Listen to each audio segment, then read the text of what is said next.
তো ডাকছেন? হ্যাঁ ডাকছি। এই টেবিলের উপরে এত টাকা কিসের?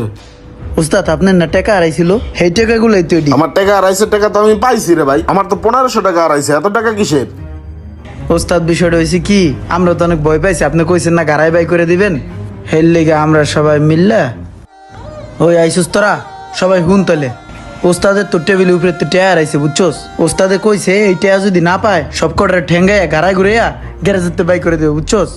এখন তো চাকরি বাঁচাইতে হইব না, আর ওস্তাদের কাছে তো ভালো হইতে হইব, আমরা তো টাকা কেউই নেই। এখন সবাই একটা কাম কর, 1000 টাকা করে দে, জমা দে। সবার 1000 টাকা করে জমা দিলে পরে যা টাকা হয় টেবিলের উপরে থুয়ে দিব। ওস্তাদে দেখবো, ওস্তাদও খুশি হয়ে যাবো গা, তখন আমাকে কারো চাকরি যাবো না বুঝছিস নাই। ওস্তাদও খুশি থাকলো। কি কস তোরা? হ আমরা সবাই রাজি। কিরে তোরা রাজি না? দে তুই টাকা দে। এই যে ভাই আমার 1000 টাকা। দে দে তোরাও দে।